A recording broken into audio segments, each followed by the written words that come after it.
नमस्कार। मैं हूँ प्रज्ञा त्रिपाठी। मैं आप लोगों को जो कहानी सुनाने जा रही हूँ उसका शीर्षक है ईगो। ये है आकाश और प्रिया की कहानी। आकाश और प्रिया दोनों की लव मैरिज हुई थी 8 फरवरी 2018 में। शादी के पहले साल दोनों बहुत खुश थे। बहुत सुंदर थी उनकी जीवन, मानो बहुत मिठास भरी हुई थी जिंदगी में। पर न जाने क्यों और कैसे कमबख्त ईगो एक बिन बुलाए मेहमान की तरह धीरे धीरे करके उनकी ज़िंदगी में दाखिला दे रहा था। ईगो उन दोनों के बीच आ गया था और इस बात के एहसास ना आकाश को था और ना ही प्रिया को। अब शादी को 5 साल बीत गए थे। छोटी छोटी बातों को लेकर बहुत झगड़ा हुआ करता था दोनों में, मानो दोनों एक साथ में रहने के लिए चाहते ही नहीं थे। बात इतनी आगे तक बढ़ गई थी कि ये बात डिवोर्स तक आ गई। और जब ये बात पता चला आकाश के दोस्त राजीव को, तो राजीव ने आकाश को सलाह दिया। बोला, देख भाई, ये जो रिलेशनशिप होता है ये समंदर के किनारे बनाई हुई रेत की मकान की तरह होता है। इसको बनाने में, संवारने में बहुत टाइम लगता है, बहुत मेहनत लगती है। पर एक गलती की वजह से इसको टूटने में 1 सेकंड तक नहीं लगता है। तो मेरी बात मान भाई, तू भाभी को लेके कहीं बाहर घूमने चला जा और सुन, पूरा टाइम भाभी को ही देना। अपने रिश्ते को एक और मौका दे। राजीव की बात सुनकर आकाश ने प्रिया को बहुत मुश्किल से समझाया और दोनों निकल पड़े गोवा के लिए। चलिए आइए देखते हैं गोवा में क्या होता है। वैकेशन के पहले दिन प्रिया एक सुंदर सी रेड साड़ी पहन के निकल पड़ी घूमने।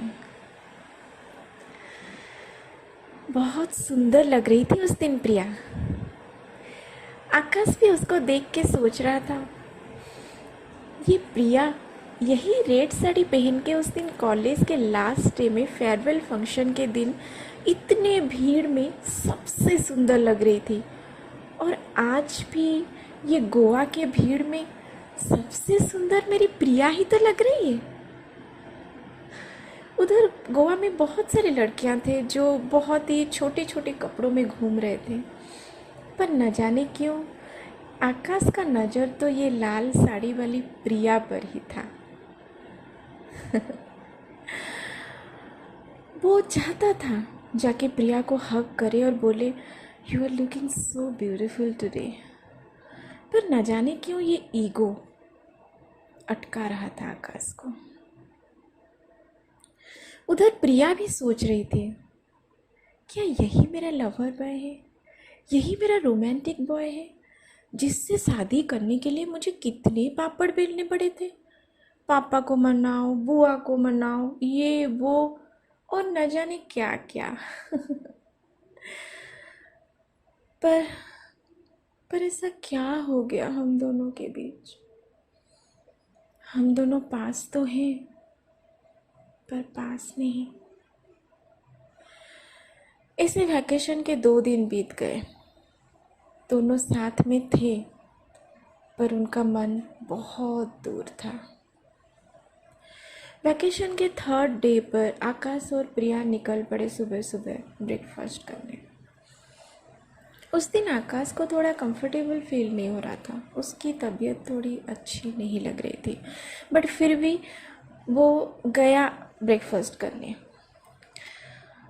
जैसे ही खाना ख़त्म हुआ, अचानक से पेन से आकाश ने अपनी छाती पकड़ा और वो बैठ गया। प्रिया, प्रिया! आकाश का ऐसा दर्द भरा आवाज़ सुन के मानो प्रिया के पैरों के नीचे से ज़मीन फिसल गई। उसको कुछ समझ में नहीं आ रहा था कि वो क्या करे।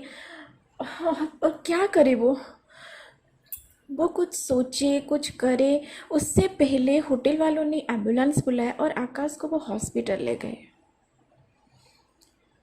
हॉस्पिटल में आकाश के कैबिन के बाहर बैठ के प्रिया बहुत रो रही थी।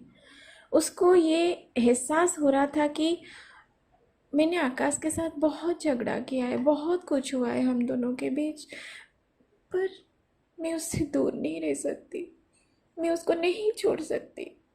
हे भगवान, मेरे आकाश की रक्षा करना।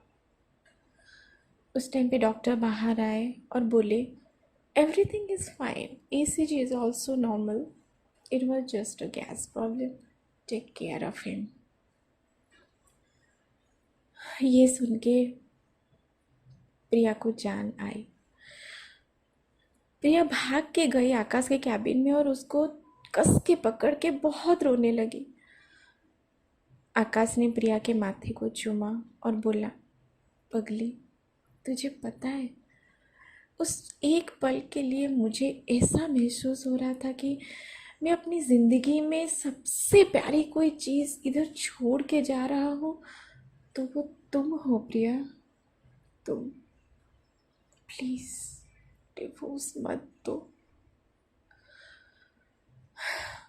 आकाश और प्रिया दोनों अपनी ये रिलेशनशिप की अहमियत समझने लगे थे और दोनों मिलके ये फैसला किए, चाहे कुछ भी हो जाए, पर ये ईगो को अपने बीच कभी नहीं आने देंगे।